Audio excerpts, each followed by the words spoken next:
Coucou tout le monde et bienvenue dans cette nouvelle vidéo dans laquelle je vais vous parler de mes deux opérations. J'ai été opérée en octobre 2022 et en janvier 2023 des varices, une fois à chaque jambe. Dans cette vidéo, je vous montre tout, je vous explique tout, je réponds à toutes vos questions. Cette vidéo est en collaboration avec Solidea, ma marque préférée de collants de contention. Si vous me suivez sur Instagram, vous le savez.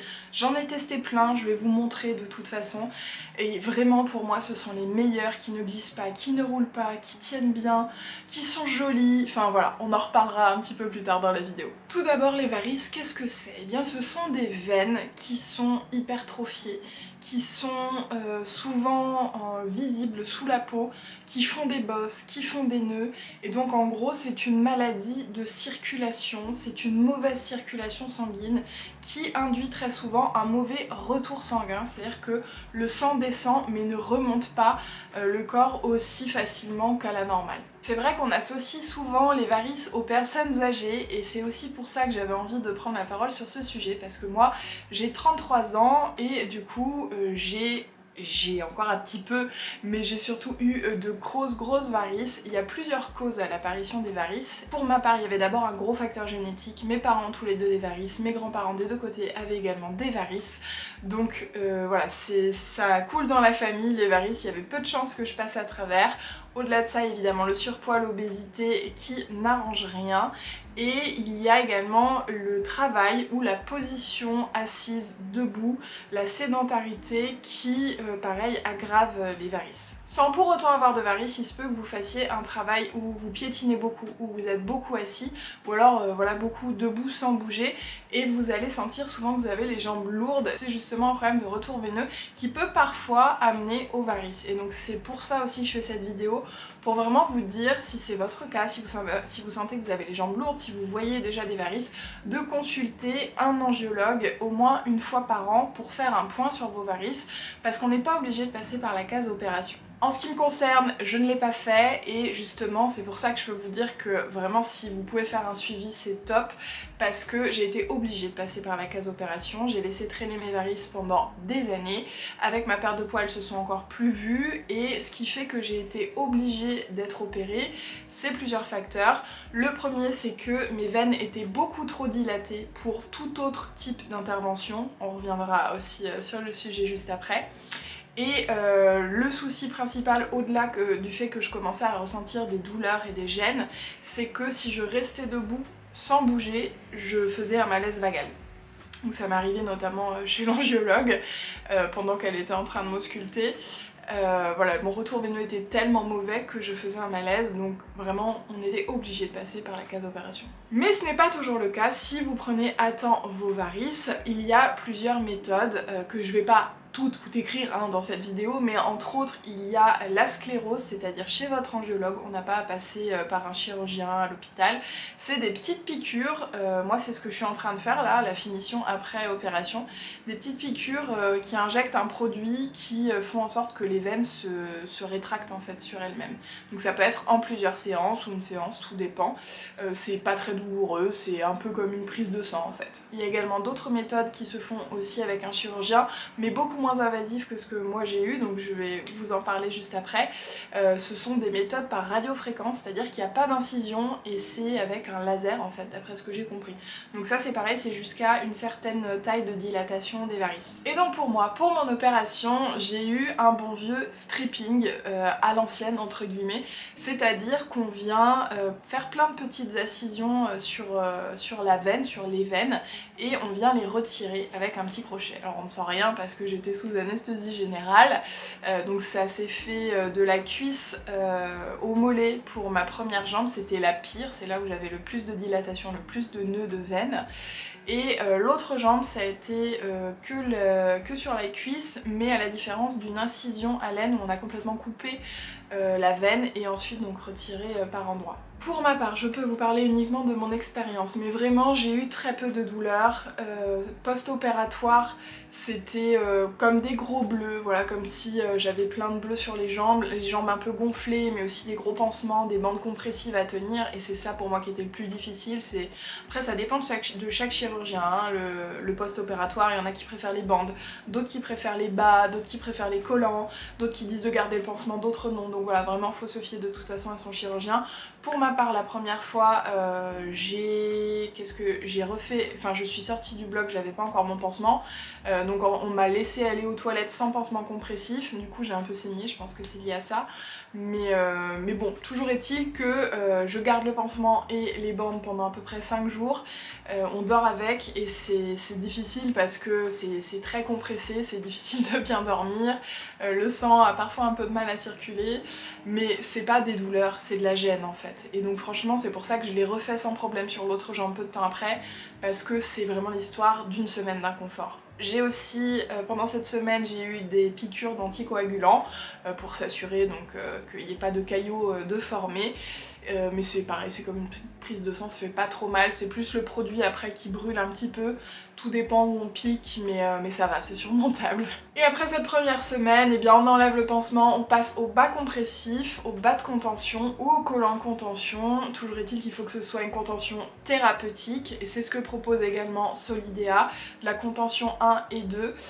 J'en avais parlé avec mon angiologue, c'est tout à fait adéquat pour du post-opératoire. Ils sont vraiment super, ils ont pas du tout l'air de collants en contention, je vous montrerai de toute façon à l'écran. À chaque fois que je les porte, on m'en fait que des compliments, et oui, je continue à les porter même si je suis plus en post-opératoire. Ils sont noirs opaques mais pas complètement, ils tiennent extrêmement longtemps, enfin franchement ils sont super. Si vous avez besoin de contention, je vous les conseille, quand bien même c'est pas post-opératoire mais juste du confort au quotidien, si vous êtes beaucoup assise, beaucoup debout et que vous avez les jambes lourdes, je vous jure ça fait un bien fou. Pour moi je préfère le collant tout simplement parce que je porte beaucoup de jupes et de robes et que en hiver quand il fait un peu froid j'aime bien avoir un collant, sinon j'ai l'impression de sortir un peu cul nu et d'avoir froid aux fesses, pour tout vous dire si je suis en bas. Donc voilà, je préfère vraiment les collants. En plus il y a un petit effet un peu gainant, donc quand on a un peu la peau qui est distendue comme moi, bah, c'est top, parce qu'avec les bas, si je porte quelque chose de moulant, ou même un pantalon, ça a tendance à faire un espèce de bourrelet de peau qui passe par-dessus, je vais essayer encore une fois de vous montrer, qui passe par-dessus le bas, notamment au niveau de la fesse. Et voilà, je trouve ça plus joli en plus de porter des collants à ce niveau-là. Pour ce qui est vraiment du suivi opératoire, j'avais des strips un petit peu partout qui se sont décollés tout seuls. C'est vraiment des toutes petites incisions, donc vraiment il n'y a même pas besoin de fil. J'en ai juste eu derrière le genou droit et à l'aine, là où j'ai eu l'incision. Mais c'est voilà, les deux seuls endroits. Sinon vraiment, au bout de, je pense, même une semaine et demie, on ne voit plus les incisions en fait, c'est plus un petit point mais c'est très léger. Ce qui est aussi très important quand on se fait opérer des varices, c'est de marcher, et directement après l'opération, le jour même, le soir, le lendemain, c'est de beaucoup marcher. Ils disent je crois 2 heures par jour, 1 heure le matin, 1 heure le soir, donc moi ça m'allait très bien, j'ai continué à sortir mardi, j'ai même marché plus que d'habitude parce qu'en général je le sortais le matin et le soir, et donc là je sortais matin, midi et soir pour m'assurer d'avoir une bonne circulation, de pas faire de caillots, de pas faire de phlébite, parce que c'est le risque numéro 1 quand on se fait opérer des varices. Donc on peut bouger après l'opération des varices, c'est justement conseillé de marcher mais de pas piétiner. Par exemple, on évite dans la semaine après l'opération de faire à manger pendant 2 heures, genre un batch cooking où on va rester relativement statique dans la cuisine. Il faut vraiment faire un mouvement de marche, c'est-à-dire taper le talon pour favoriser la circulation. Donc tout ce qui est piétinage, rester assis les jambes en bas, c'est pas conseillé. Moi je reste beaucoup les jambes en haut, et encore maintenant j'ai mon lit qui est surélevé, mon canapé c'est pareil, je mets des coussins pour surélever mes jambes pour favoriser le retour veineux. Ça c'est clairement quelque chose que vous pouvez faire même si vous n'êtes pas opéré, même si vous n'avez pas de varices, ça fait du bien à la circulation. On m'a aussi demandé le temps d'arrêt après une opération. Alors moi j'ai pas fait d'arrêt parce que je travaille à mon compte et j'ai continué plus ou moins à travailler, mais il me semble que c'est 1 à 2 semaines en fonction du travail qui est fait. Mais c'est relativement court parce que vraiment je vous dis c'est plus de l'inconfort que vraiment de la douleur. Après ça dépend des gens, il y a des gens qui ont mal, mais voilà, moi je l'ai fait 2 fois et les 2 fois j'ai trouvé que vraiment c'était oui, plus de l'inconfort que de la douleur. Et après, est-ce que ça revient? Comment ça se passe? Donc moi, comme je vais vous montrer, c'est beaucoup mieux qu'avant, mais il reste toujours quelques bouts de varices sur certains endroits, et notamment là où j'avais un très gros nœud. Tout n'est pas forcément enlevé lors des opérations, c'est pour ça qu'on fait aussi un suivi avec un angiologue qui vient scléroser ce qu'il reste, et donc moi j'ai déjà fait une séance ou deux au moment où sort cette vidéo, et j'en ai je crois 4 ou 5 de prévus pour continuer le travail en fait et faire un peu les finitions, on va dire. Après c'est clairement une maladie de vie, voilà, toute ma vie je vais être suivie par un angiologue, toute ma vie il est possible que je refasse des varices à d'autres endroits. Je vais pas réavoir exactement les mêmes parce que à ces endroits-là les veines n'existent plus, hein, elles ont été retirées, mais voilà, quand on a une mauvaise circulation sanguine, il y a des chances que ça se reproduise à d'autres endroits. Donc c'est un suivi, comme je disais, annuel, avec des scléroses peut-être annuelles, mais c'est pas, voilà, c'est pas très douloureux, c'est quelques petites piqûres. Pour moi ça vaut le coup de surtout faire ce suivi, faire ces scléroses pour ne pas avoir à repasser par la case opération, quand bien même c'est pas l'horreur à traverser. Si on peut s'éviter des opérations, franchement, voilà, hein, je pense que pour tout le monde c'est plutôt mieux. Côté esthétique, ça ne me gênait pas avant, bien que notamment l'été dernier j'avais un short court et je voyais que les gens regardaient énormément mon nœud de varice sur ma cuisse droite. Voilà, je comprends parce que c'est relativement bizarre à l'œil, on se demande ce que c'est, mais voilà, moi ça me gênait pas plus que ça. Après j'apprécie ne plus les avoir aussi sur les jambes, donc bon, c'est toujours ça de prix. Je continue la contention, même si là maintenant j'ai un peu arrêté la contention thérapeutique, sauf si voilà, il fait pas très chaud. Je vais prendre donc les collants, comme je vous disais, les contentions 1, les classes 1 et classe 2 de Solidea qui sont noirs semi-opaques, mais je me suis aussi dirigée vers d'autres gammes chez eux qui sont plus légers en contention, qui sont plus dans la prévention et dans la contention de bien-être en fait. Et dans ces gammes il y a plein de modèles, plein de couleurs. Moi je vous parle des collants, mais ils font aussi des bas, ils font aussi des mi-bas, ils font aussi des leggings, enfin voilà, il y a plein de choses. Moi, mon truc, c'est les collants, et c'est comme ça que je les ai découverts. En fait, j'ai découvert les collants Solidea avant de travailler avec eux, et c'est parce que j'en ai parlé justement qu'ils m'ont proposé qu'on travaille ensemble, donc forcément vous pensez bien que j'étais ravie. Ces collants ne sont pas remboursés par la sécu, c'est des collants que vous allez acheter en ligne. C'est vrai que les collants contention, vous pouvez être en partie en tout cas remboursés par la sécu si vous les achetez en pharmacie, mais personnellement je trouve que ça vaut le coup de passer par Solidea, en tout cas pour moi, tout simplement parce que j'ai essayé plein de collants de pharmacie et ça n'allait pas du tout. Je crois qu'il m'en reste un, je vais essayer de vous mettre les images. Ça n'allait pas pour plusieurs raisons. La première étant que je n'arrivais pas à bien les remonter, ils descendaient tout le temps. Au niveau de l'entrejambe, c'était très mal ajusté, il faisait que de rouler à la taille, c'était, je sais pas comment expliquer, mais vraiment ça ne fitait vraiment pas bien, et j'ai essayé plusieurs tailles, j'ai essayé plusieurs marques, notamment également dans le coloris cher. Alors à chaque fois que j'ai demandé du coloris cher en pharmacie, on m'a dit prenez du noir parce que le cher il est soit orange, soit gris, soit marron bizarre. Et du coup bon bah je me suis tournée vers le noir qui était très opaque, et honnêtement ça faisait beaucoup plus contention que les collants de chez Solidea quand je les ai testés, mais je n'ai mis plus que ces collants.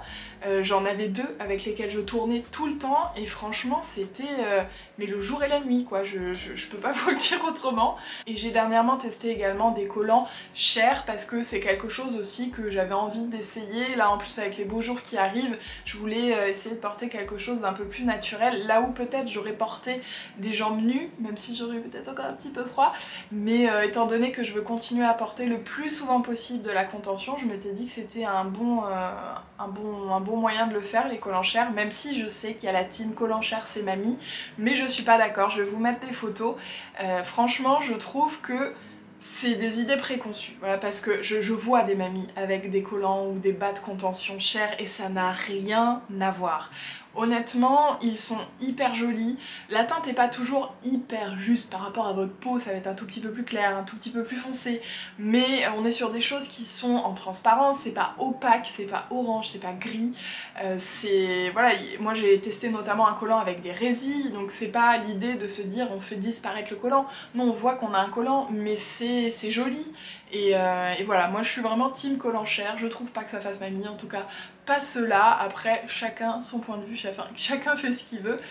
Mais j'adore aussi tout ce qui est collant un peu mocha, un peu caramel, un peu marronné. Je trouve que ça passe très bien. Donc si vous n'aimez pas les collants chers, c'est vrai que souvent c'est ce sur quoi on va se diriger. Ainsi que les noirs évidemment plus transparents. Après, il y a plein de types de contentions différentes, même dans la contention bien-être du quotidien, de la prévention. Donc c'est à savoir aussi ce qu'on a envie de porter. Idéalement, quand on sait qu'on a des mauvaises veines, c'est bien de porter de la contention le plus souvent possible. Voilà. Surtout quand on est assis ou debout très longtemps, les jambes en bas. C'est important parce que c'est de la prévention pour éviter d'avoir de nouvelles varices et de nouvelles injections et de nouvelles opérations, etc. Donc c'est le plus souvent possible. Après je vous dis ça, on sort de l'hiver et c'est encore ok pour moi de porter des collants ou même des mi-bas. J'ai des mi-bas, si je mets un jean par exemple et qu'il fait bon, je vais mettre des mi-bas. Mais je sais pas encore comment je vais faire en plein été parce que je vais avoir chaud et je vais évidemment pas supporter la contention, donc je vais essayer d'en porter le maximum. Mais voilà, je sais qu'il y a des moments où je pourrais pas, donc c'est pour ça que je me dis vraiment tout ce que je peux faire pour mettre des chances de mon côté, pour avoir le moins de varices possible, je le fais. Parce que j'ai que 33 ans et je sais que je vais en avoir à nouveau, il y a de grandes chances. Quand bien même je marche beaucoup, je fais du sport, donc j'essaie au maximum d'avoir une bonne circulation sanguine. Mais c'est aussi pour ça que je vous parle de prévention, de faire tout ce que vous pouvez faire aujourd'hui pour avoir une meilleure circulation, pour éviter de passer par la case opération. Ces opérations des varices pour moi, ça s'inscrit vraiment dans ma transformation, c'est quelque chose que je sais que je dois faire depuis très longtemps, qui change aussi l'aspect de mes jambes et c'est aussi un point de départ d'une autre forme de transformation. C'est vrai que de toute façon je m'étais dit avant tout, avant de réfléchir à de la reconstruction, avant de réfléchir à une chirurgie réparatrice, je dois faire mes varices. C'est vraiment une histoire de santé avant tout. Et donc voilà, ça c'est fait, donc ça ouvre la porte à la suite peut-être. Je n'ai toujours pas trouvé de chirurgien qui me convienne, avec qui le feeling passe pour la chirurgie réparatrice. Peut-être que je le ferai jamais, mais je me renseigne pour justement donc les cuisses, même si ça sera je pense en dernier, pour un body lift, donc c'est-à-dire tout le tour du corps, pour les bras et la poitrine. Donc je sais que très souvent on me dit ah mais t'as pas du tout de peau qui pend, c'est faux, j'en ai, même si j'en ai moins que ce qu'on pourrait croire. Et je vous invite d'ailleurs à regarder une vidéo que j'avais fait sur le sujet où je vous montre, où je vous explique un petit peu tout ça. Mais voilà, c'est toujours dans un coin de ma tête et donc je sais pas si ça se fera ou pas, je sais pas si je trouverai la bonne personne. Si ça se fait pas, c'est pas grave, pour moi le fait que ça se fasse, ça serait plutôt un plus. Mais voilà, toujours est-il que les varices c'est fait, donc j'ai plus de place dans ma tête pour penser à la suite.